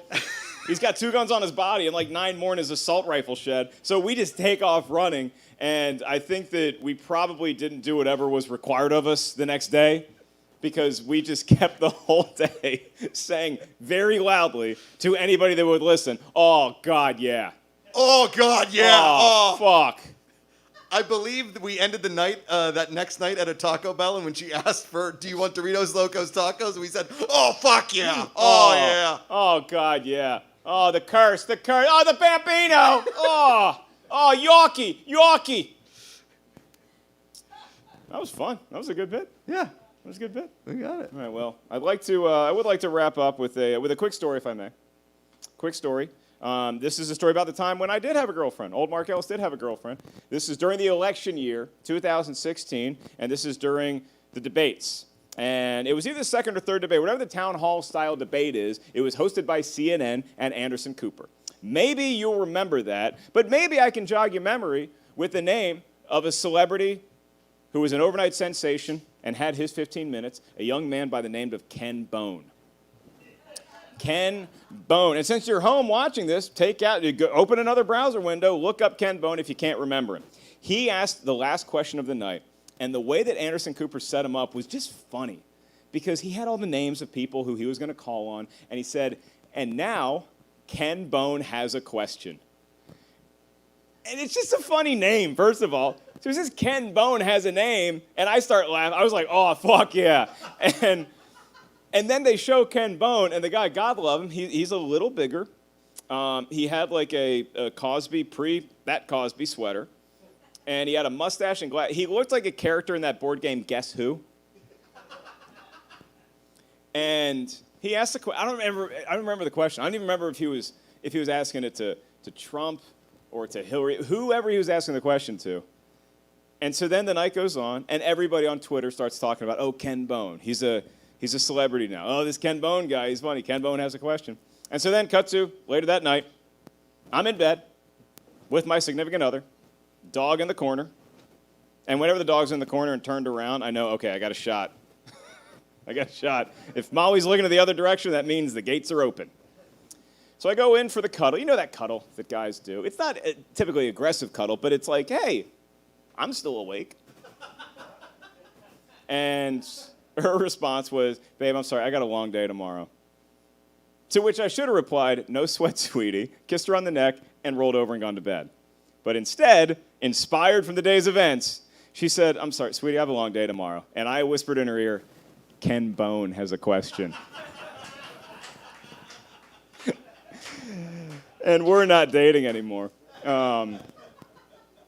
Yeah, it all goes back to, ironically, it all goes back to my grandfather, who's from Boston. Pop-Pop, called him Pop-Pop. Because Pop-Pop set me up for my first joke in front of people, which was at Thanksgiving in front of my family. And you never really knew what Pop-Pop was going to say in his annual pre-Thanksgiving meal speech. You knew he'd do one thing. You knew he'd stand up there, and it was almost like he was giving a pre-eulogy for himself. Because he'd just stand up there and be like, "Well, we're all here, and I won't be around next year." And Pop-Pop did that shit 10 years in a row. It just got a little more morbid each time. It's like, "Well, this looks like a lovely meal. I don't think I can hold any of it down." But one year he got up. Him and I had gone for a walk earlier in the day, and he got up, and instead of saying the pre-eulogy, I told him a joke. And he gets up there and he says, everybody, Mac has something funny to say." And I remember thinking, "Oh, fuck, this is what it's like? Jesus Christ." And I don't remember what the joke was. I don't remember if it went over well or not. But to honor Pop-Pop, my grandfather, and his Boston roots, I would like to close my headlining portion of tonight's show with a bit about another great man from Boston, comedian Bill Burr. My buddy Bill Burr, he is, in addition to being a great comedian, he's an actor. Pops into stuff like Breaking Bad. He's been in movies, King of Staten Island. But he was also in an episode of The Mandalorian, the Star Wars show, where everybody freaked out about Baby Yoda. Look at how cute Baby Yoda is. First of all, Baby Yoda's cute. He's also a 50-year-old Yoda. So, he probably voted for A. George Bush 4 times, just so you know. But Bill Burr, like my grandfather, also has a thick Boston accent. And Bill Burr did his normal voice for the show. And people lost their minds. They're like, how could he didn't change his accent for outer space? It just sounds like a Boston guy in outer space. Meanwhile, we have British accents. Nobody seemed to mind those in outer space. But people hate Boston in outer space. And I cry foul. I want to go in the other direction. I don't want one Boston guy in space. I want a whole planet of Bostonians in outer space. I want them to be the rebellion. So when Palpatine is on stage and he's talking about, oh, yeah, we got this pandemic, the Alderaan virus, I want the Boston guys to speak up. I want more Bostons in outer space. I want them to say shit like, yeah, I got my buddy Sully's working on Endor right now. They got that deflector shield. You seen this Yoda? He's like 900. Yeah, he's over in Dagobah. He doesn't talk to too many. Yeah, I got a T-16 back home in Tatooine. We shoot womp rats. We went to Toshi Station, get the power converters. Yeah, the goddamn Empire. I tell you what, Jesus. Who'd they sign? They signed Anakin Skywalker? God, we should not have let him get away. Ladies and gentlemen, my name is Mark Ellis, and you guys have been absolutely fantastic.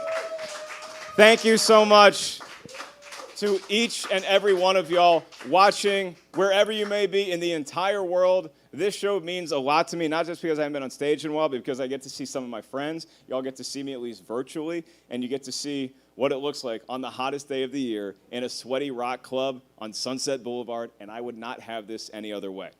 Now, this is the Viper Room, and this is a mythologically great venue where so many incredible rock acts have performed on this very stage. And since they weren't available tonight, I stepped up. I was going to play the drums, but it appears that Keith Moon already got to it. But we can't leave you without a little more musical entertainment. How great was Jeffrey Scott, by the way, opening the show? He's the Comedy Store legendary piano player, Tickling the Ivories. He was great. Josh Wolf did a little bit of music in his act. And now, for your viewing pleasure, before our Q&A, which I'm going to bring the boys back on stage and see who sweat more between me and Macuga. We're going to do a Q&A. We're going to take your live questions from the live chat. I'm going to get a refresher of this. But in the meantime, one of my good friends, his name's Alex.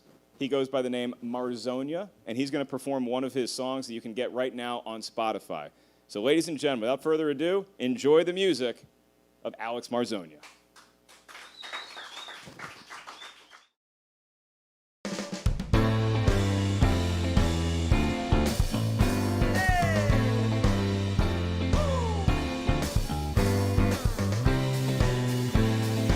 My name is Marzonia.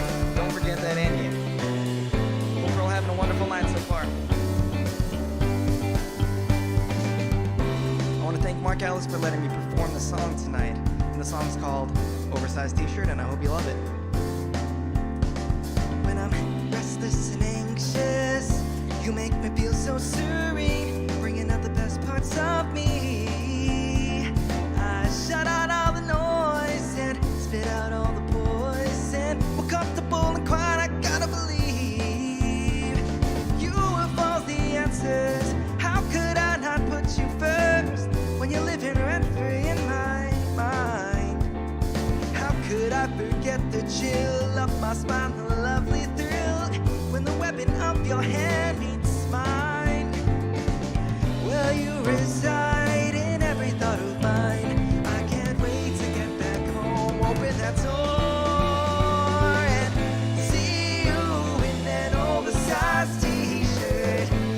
My shoes off and know that I'm home. And all my fears and troubles are over. Come close, cause tonight all I need is you. Hey. Oh, the evenings and ties. Just to whisper with your lisp, and I just lust for the moment that I will live such. Hey, barefoot with the heels ahead. I don't mind dancing for a little longer, but it's getting late. You got all those glasses down, I can't concentrate on growing so infatuated every day. What can I say?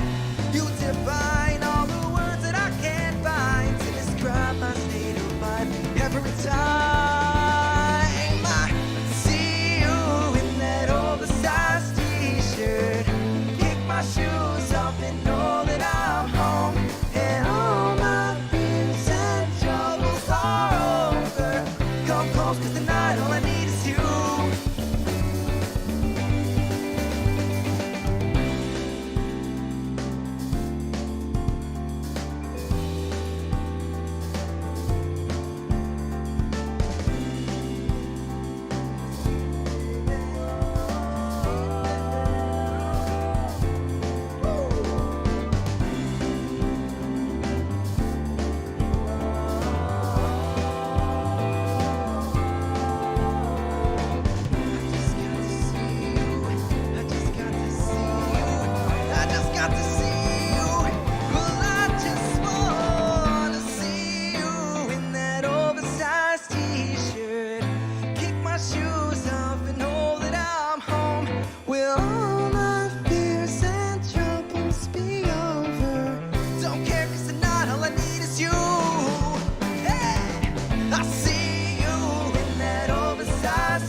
close, 'cause tonight all I need is you. Hey, darling, I see you in that oversized t-shirt. Kick my shoes off and know that I'm home, and all my fears and troubles are over. Come close, 'cause tonight all I need is you. It's you, oh you, just you. Thank you for watching tonight. My name is Marzonia. I'm on Spotify, everywhere you can find music. Thank you, Mark Ellis. Thank you for watching tonight. Stay safe, stay beautiful, stay lovely.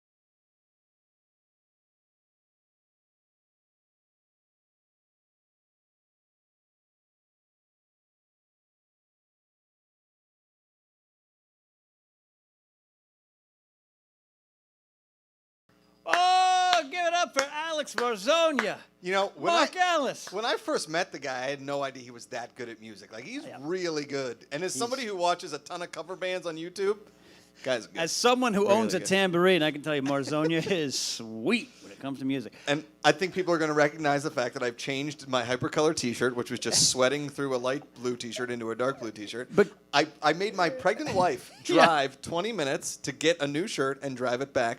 And I apologize, babe. I love you so much. Your daughter and our daughter will hear about the story when she's born and can make actual memories. Will hear. We are watching live in chat now. We got people like Pete, Rich, Jim, Mason. We got Jillian Massolino. She's Tom of the Sortis Fred. Alan Smithy. Christy McGee's here. Christy, I wore the jacket even with the heat for you. Love the and Christy McGee. Mullah Gangster, a.k.a. Tommy Johnson's mom, Kate Mulligan. Everyone watching live right now. Eddie Haskell. We are clued in to all of you in the chat. And we're going to be doing a special Q&A We will. right now. We will. You know, Mark went off stage. He needed to dry off just like I did. I gave Mark set. I sat here and laughed loudly at Mark's set as my wife drove to get me a new T-shirt that I couldn't sweat through. Well, I have been sweating through it already. You just can't tell as much, I guess, Ken. But I would also like to thank Tom Dagnino for also going live on Twitch during the show. You jackwagon. Yeah, we're in the middle of the show. We get a Twitch notification. Gucciverse live. Tom, come on. Come on, Step Tom. aside for a We minute. love you too much to not give you shit about the fact that you are doing that. Yeah. And so Mark is backstage. He's toweling off. Hell of a set. Yeah. Honestly, man, when you think about this, I'm going to get a little sentimental from our friend right now. Okay. Hasn't been on stage for 175 days, and Right. if you count the nachos I ate in Vegas, 173 days. Right. Right? And he went out there and crushed it with a ton of new material that I haven't heard before, and one of the best Taco Bell jokes I've heard in a very long time. And as somebody who lives for Taco Bell, As someone who once drove Mark Ellis to a Taco Bell at 2:30 in the morning, I know Yes. that joke runs deep. as somebody whose wife still married him after he ate 7 out of 10 family box Taco Bell Doritos Locos tacos, I can say the set was awesome. All right, I think we're ready to bring him back up. do too. Please welcome people in chat like Tyler Myers, John Mariano, the Real McCoy. Please welcome back Mark Ellis. I got the man. This is my 95.5 KOS mask. Happy birthday, Frank Kramer. Hey, Frank Kramer. Oh, Jesus. Gave me my podcast start. Oh, thank you, everybody, for watching. How about another virtual round of applause for Josh and Ken? Thanks, How Mark. hot is it up here? It's a Holy different level of shit. hell up here. It's I don't amazing. know if they could see how hot it it felt like I was underwater. Like, Yeah. 10 minutes in, I felt like the creature from The Shape of Water. Yes. Like, I need to get in a bathtub. You were just waiting for a woman to have sex with you. I feel like a 7th grade PE gym locker room. God.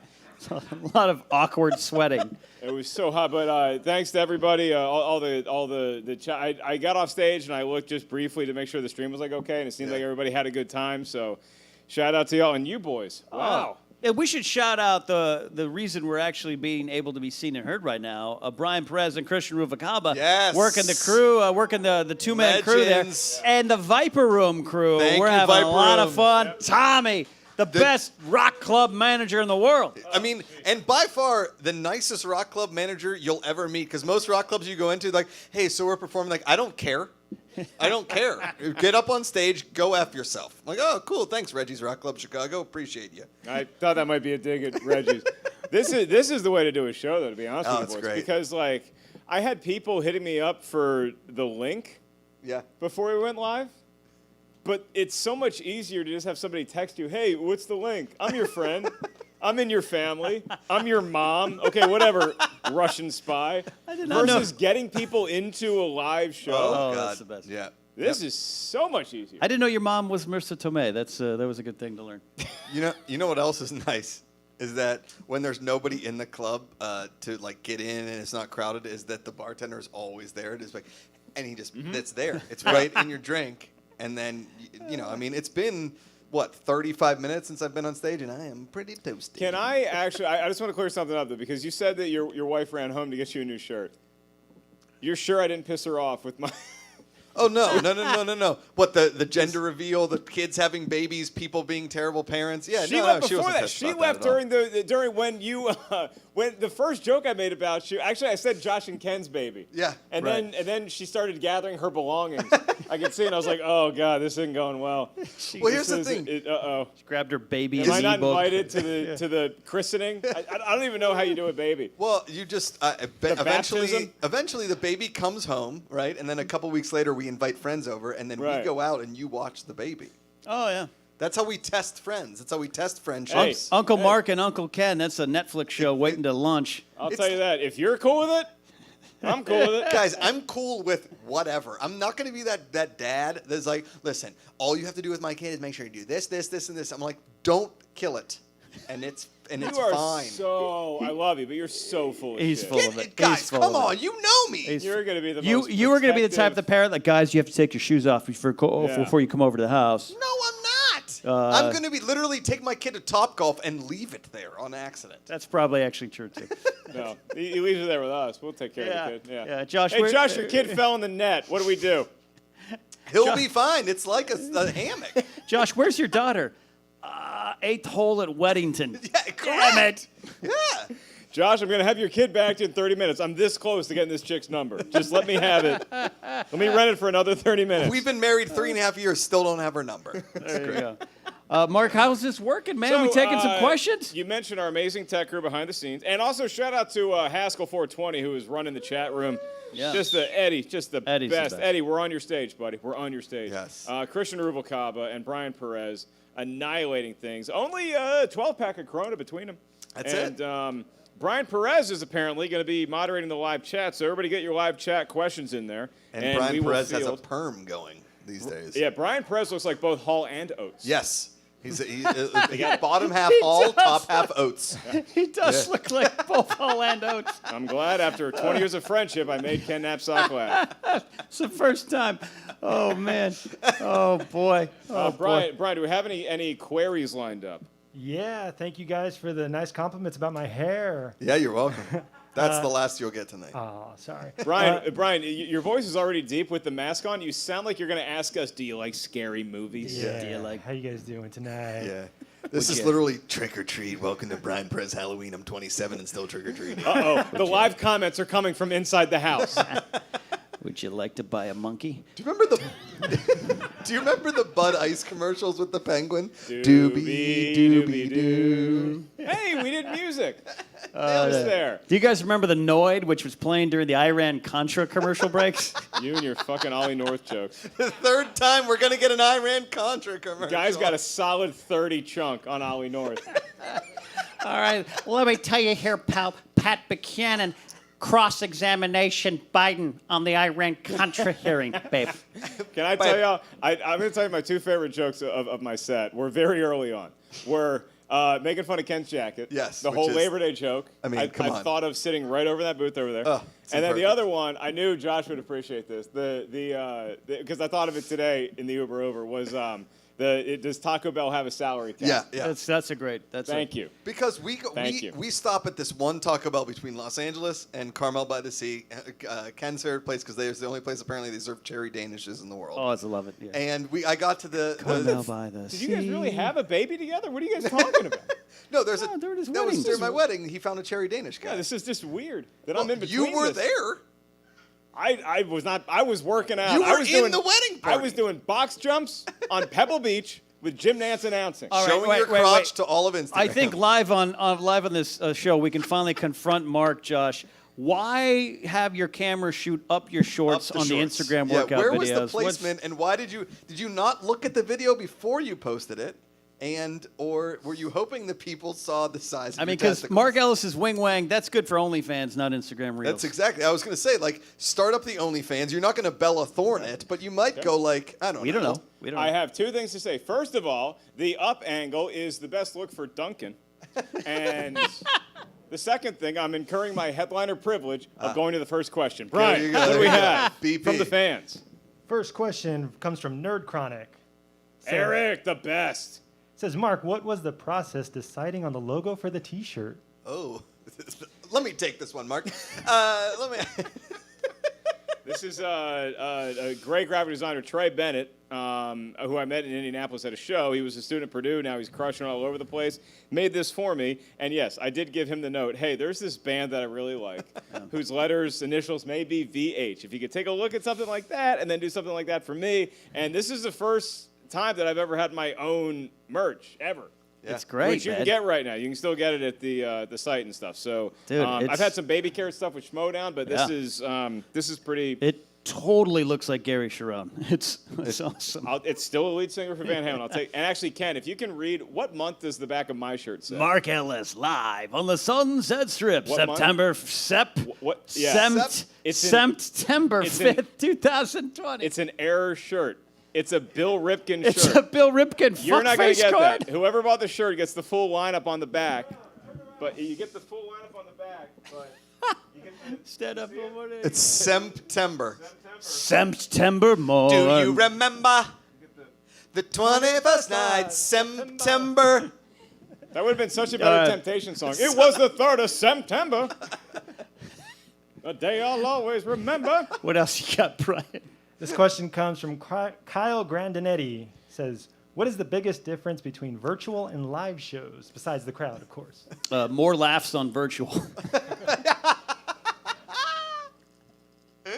I thought you boys crushed. Did Well, you guys feel weird? I will say this, at least like in a live situation with actual crowd, that like the amount of perspiration that was in it, at least the crowd would know how hot it was. You guys in the crowd right now are just like, I think they're making this up. It is literally 487 degrees up here right now, and I'm having the time of my life. Yeah. Well, the weird thing for me is that, like, because I've sweat close to this much in front of a live crowd Yeah. that was not feeling the same heat I was.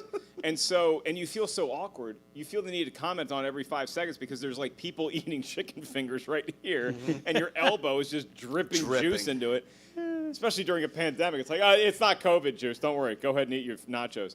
But here, it's like nobody's around. And so I was just hoping it didn't pick up on camera quite as much as I was feeling it. You know when you're in the shower and you can like shoot water out of the bottom of your pinkies? Thinking that you're like, you What guys are know you- what I'm talking about. Like you What guys are have you done doing that. in the shower? Like you're like this. You're just like, I can shoot out of the bottom of my pinkies. I'm a superhero. You were literally shooting drips of Josh- water out of your elbow. At one point, Amanda, sitting right over there, was like, Mark is dripping out of his elbow. I was like, oh, I'll bring it up. Don't worry. I got it." What is Josh doing in the shower? Watch, it goes off of all things. It just drips off of all things sticking out Come of me. on. I'll tell you what. Anybody watching right now will go in the shower tomorrow and pull out their pinky if they never have been and shoot water out from the bottom of it. Guaranteed.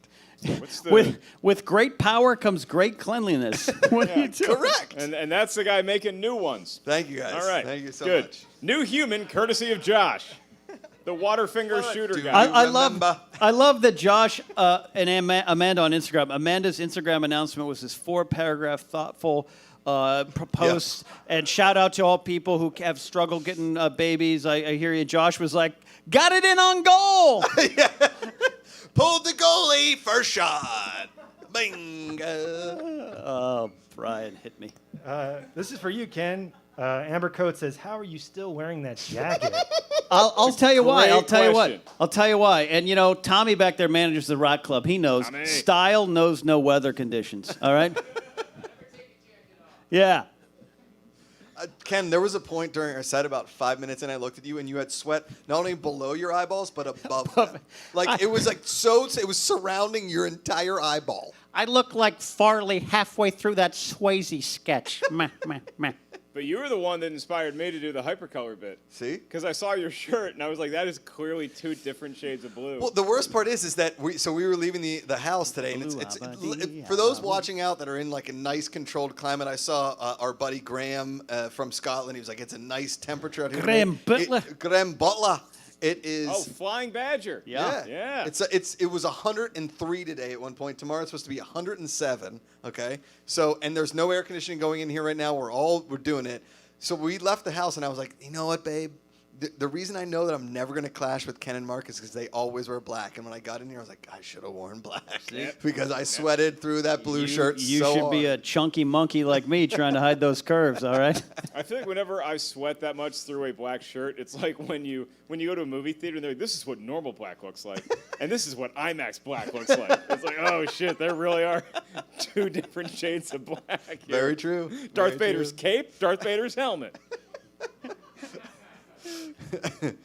BP? Thanks for the laughs, Brian. You know, you're the only other one with a microphone. It'd be nice to hear some chuckles from you. Sociopath. This is so As great. somebody that made me sit through the movie, what was that one you made me sit me through? Hereditary. Oh, good. Yeah, I'm sorry, Brian. Are we interrupting you threatening another babysitter right now? Is that what the visual is? Let's get a camera on me. You look like a member of Cobra with G.I. Joe, but you're having a picnic with your little mask up there. This is from the real McCoy. Josh, who's running for godparents? Well, I mean, Not I, says the chicken. yes, no. Neither one of these dum-dums. I will say, in the running for like closest to possibly babysit would probably be Ken because there's a female in his general vicinity. She knows less about kids than I do. But she said that's true. But Mark does have a dog, and kids like dogs. Okay, so there's general like babysitting, but I would more likely leave it somewhere in between you guys, and you guys come together to I'll watch. just put it in like a girl? little box while I play Tony Hawk Pro Skater 1 and 2. We're good. The kid won't move. I'll be fine. I'm telling you, babies are fine. With people, like we got these tiger parents always trying to do stuff. I'm like, listen, babies are fine. I'm just I worried. love that you're talking yourself into this way of thinking. And he's not sweating from the stage heat. He's sweating from the realization. The best part about that question is that, hey, Josh, who are your godparents going to be? And the answer that I heard was Mark's dog. I'm not worried about Josh's daughter at 1. I'm worried about Josh's daughter at 18 when Dagnino tries to date her. That's the problem I'm worried about. Yeah. Hey, Dad, why does this weird bald man keep coming over here with his He's working out in the puppets? park. Yeah. We did have a very funny text chain this morning because Josh made the big reveal. So we were all texting this morning about the important shit in the world, like Wendy's breakfast. And we found out it was a girl. And so immediately Ken and I started asking him all these questions, like how many JTE rules did you use the night of conception? Yeah. Did you have to? Did Amanda challenge at any point? Yeah. Who's the kid's manager going to be? Yep. I mean, it's a future Wildberry. You know what I mean? yeah, it'll carry on the Wildberries. tradition forever. From now on, it'll be the Wild Marys. You know what I mean? It's a female version. Wild Marys. The Wild Cynthias. Hit me, Brian. All right, next question comes from Sammy K. Says, this is for all 3 of you. What is your go-to Taco Bell order? Oh, good Lord. I'm going to rephrase that question for the past tense. What was your go-to type? I was never a big Mexican pizza guy, to be honest with you. But it was there, and Don't we knew it replace was. tomato sauce with beans. Just call it something else. I loved the grilled double XL burrito. In my heyday, Yep. I would drive home from the Comedy Store after a couple 9 beers, and I would get the double XL burrito and a cheesy gordita crunch. Yeah. And because they knew me by name, which is how you know you're fit, Correct. they gave me an extra cup of nacho cheese. Yeah, well, I mean, to dip in. you're only human. Is that before or after I had to blow into a hose in your car when we left the Huntsman screening? Is that... Probably around the same time. Okay, yeah. Just It- to get it to start. Josh? Well, there was also the time where Mark and when Mark and I finally found Uber, we'd be like, all right, hey, you got to stop at Taco Bell. And he's like, for how long? I was like, for however long you want, and also you're gonna get whatever you want to order. Okay. yeah, Dum our dum. law mandated Uber. Yeah. Yeah. So it honestly depended on the mood, but there was a ton of quesaritos. I loved the loaded grillers menu big. I mean, honestly, when I go to McDonald's, I know nuggets. When I go to Chick-fil-A, spicy chicken deluxe. When I go to Wendy's, junior bacon cheeseburger. When I go to Taco Bell, the world is my oyster. I'm just feeling the menu. I got to look at it, I got to feel it, and I got to see it. Yeah, here's what Josh loves to do. Josh loves ordering the menu and then not eating it and passing out on my red IKEA couch and waking up football Sunday morning. Hey, the Steelers are playing, and I just won 6 free tacos. Yeah. Here, let me True. That was every week for 3 years. Let me impersonate Josh in Times Square the last time we were in New York. Where'd Josh go? Oh, here he is. I ordered 40 McNuggets. My answer, where's my one shot? Do I got a one shot or are we just doing wide? This one right here, whatever. Here's my, repent, you sinners. Go to Del Taco. Go to Del Taco. It's better. Get the Del double cheeseburger. Get the veggie Del. Come on. Still never sinners. All of a sudden, Ken is like ghosting plant-based because his girlfriend is vegan. And like, listen, okay, I get it. Congratulations on all your success. But really and truly, go F yourself, okay? You were born into meat, and you will die in meat. Look, Ken is so funny. He's like, yeah, no, we're vegan now. And he's like, but I can cheat with this or this or this or this or this or this. I just get random texts. Hey, you going by 7-Eleven today? Like, do you need something? I'm in an open relationship with a vegan. Yeah, correct. Yeah. Next question comes from Tyler Fritz. Says, Mark, we'd like to know what's the most fun or interesting thing that's happened since lockdown? The most fun or interesting thing since lockdown? Well, some stuff Stays off probably camera. happened tonight, Josh. That was one Oh, night. sorry. And I texted you about it. That's my bad. Apologizing for my behavior. Excuse me. Don't tell the world about my busy hands. That's my bad. No, I probably would say doing something like this because this is what I've been waiting for. Like, you have those early night in quarantine experiences that we'll all reminisce about one day in 2026 when we're out of this shit. And it was like what Josh was saying on stage, or maybe it was Ken. Like, early in quarantine, you drink every night, and you think you're healthy if you drink every other night. But every time I'd open a beer, I'd just think about, like, oh, the next time I get on stage, next time I'm around people, that's going to be what a time that's going to be. And it still is going to be, because all the clubs y'all have seen me at, all the theaters, we're going to get back to there. We ain't there yet, and this felt like a reasonable facsimile of it, to me anyway. Well, you know what's crazy, though, is that so when we performed in Vegas, the next morning, I mean, like, I barely woke up in time, ran to the Vegas airport. I'm on, like, the back row We seat. stayed in the same bed. We did. Totally by accident. Yeah, and now his wife's pregnant. Do the math. Oh, whoops-a-daisy. And I'm on the back of the airplane, and the woman comes up, and I have 3 Southwest drink coupons that expire in April of 2020. April of 2020. So, and it's March 14th. And I'm like, I don't know when I'm being on a plane again. I'm leaving Vegas. Let's get weird. I order a triple jack. They put it in 2 cups, okay? And I'm like, what a great night. I come in, da-da-da-da-da. I get home, and then 3 days later, I haven't left my apartment. Like, that was such a wild weekend into what is now different. But, like, that memory of us leaving that stage into this is kind of, like, kept me afloat. Well, he went out like a champ because not only did he do Vegas, he double-deckered it. Mm-hmm. You got back from Vegas. Where'd you go? I went straight to Disneyland and was on the train when they announced Disneyland is closed. Please leave. It's like, Bob Iger's ruined my dream. Yeah. No, I'll tell you the thing I learned. Do they do that in character? Is Goofy like, wait, like, oh, you gotta get out of here. You got to go. You might die. Yeah. We're all gonna die. I think the highlight for me during the lockdown is looking inside of myself and finding new things and skills I'm capable of, and new thoughts and insights to discover within myself. Also, I moved my morning poop routine up an hour. It's big. That's big. Knowing you as long as I Nailed have. it. That is Nailed a it. seismic. I will say when people tell me how early they wake up for work, I'm like, how do you poop? That's literally the first thing I think. Oh, that sounds exhausting. Yeah, that morning coffee's just got to jog everything right through you. Yeah. Not kidding. All right, this question comes from Rachel Silverstrini, and a lot of people are saying Roselle. this. A lot of people are saying this in the chat. Now that this was such a success, can we expect more of these virtual shows? I think so. Yeah. This is Let's do it.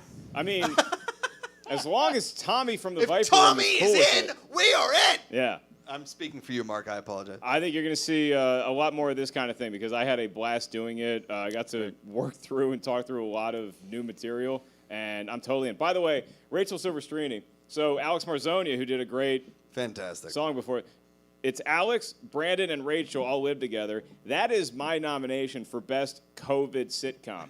Is the three of them living together? Can anybody beat that with a living situation? I mean, no. Rachel's mom can be like the neighbor that comes over with delicious brownies. Her mom has the best brownies. You weren't in San Francisco. Her mom brought brownies for Ken and I, and we ate those for dinner. Way to bring this up. And we were in San Francisco near Haight-Ashbury, and the manager there was like, "Are those brownies?" We're like, "Yeah, no, they're just chocolate brownies. We're just having they're really pretty good." Yep. Yeah. The difference between brownie, like good brownies, and pot brownies is that they stink like in your nose forever, and you still think you're having something good until you are blacked out and topless in a cab 4 hours later. That's a Pittsburgh story if I've ever heard one. And there is a father waiting to be. Yeah, my daughter is like, all of this stuff lives on the internet, and then 2 years later, she's like, "Dad, are you weird?" I'm like, a little bit. Oh, poor Cynthia. This question comes from John Mariano. Says, "Hey guys, first-time fan, long-time viewer. Johnny! Johnny M. Johnny Mariano. If you guys had to, what would you name your boy band right now?" Oh. The Men White to Jacket. Boys? I was going to say White Jacket Boys. I'll make smooches to you. Men to Boys? Men to He's Boys. definitely the bad boy because he's wearing the Outlier shirt. I'm the one that they're like, did they get a 52-year-old for NSYNC? Yeah. Justin Timberlake has a bad hip. Do you know Rizzo in Greece was 70?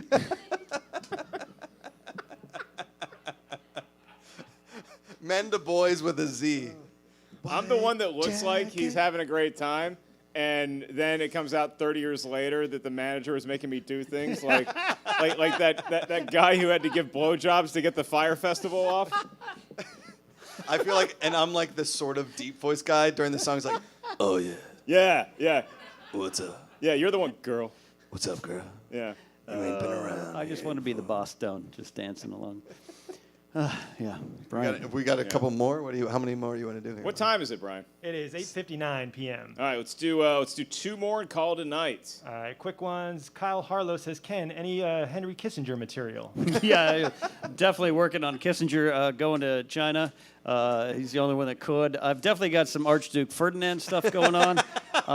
Working very much. Guys, wait till you see his Calvin Coolidge bit. It is Yeah. so I effing am good. definitely working on some James K. Polk, the 11th president of the United States. Polk, so good, man. If you guys have not seen Ken's one-man show, The Invention of the Steel-Tipped Plow, Wow. look out. Just you wait. Hey, babe. I will say this: his roaring 20s, but it's about the 1820s. Oh, guys, it is This really bit, good. this bit's as stuck as Taft in a bathtub, babe.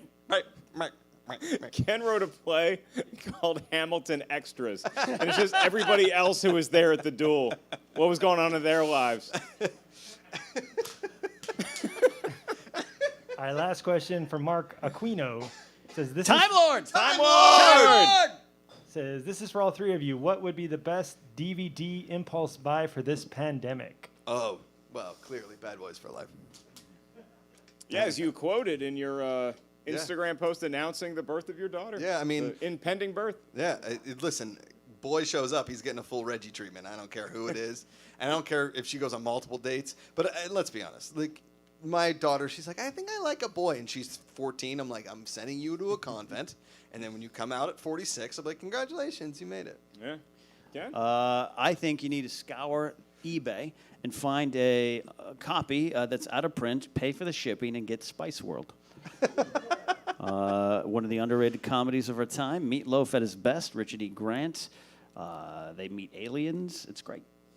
There's a movie that I'm a huge fan of that everybody should own and should have seen multiple times that they have not already. And it harkens to a lot of things going on in 2020 because, to quote the movie, 2020 has gone from suck to blow, which is a Spaceballs reference. But it's also Spaceballs. While there's a lot of people, particularly you, I'm looking at the good people of Duridia suffering, they lost all their air and they can't breathe. Because a few jealous bureaucrats have taken all the air for themselves, but at the end of the day, good wins over evil. Strawberry jam wins over deflector shield. Only one man there gives me raspberry. Lone Star. And yogurt prevails. May the Schwartz be with you. Spaceballs is my answer. Ladies and gentlemen, that is Ken Napzok. That is Josh Macuga.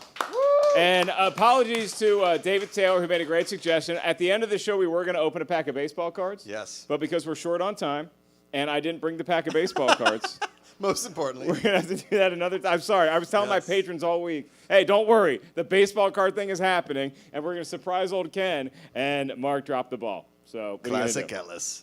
Josh, last words? Love you, buddy. Ken? Love you, man. This was a lot of fun. Thank you to everyone out there watching live and making stuff like this happen. Thanks, everybody, for voting on my Van Halen Shoes poll. We got the Van Halen 2s. And in the spirit of the best song off that album, and maybe the best song the band has ever done, Dance, Dance, Dance the Night Away. That's Josh. That's Ken. I'm Mark. Have a great night, everybody. Cheers.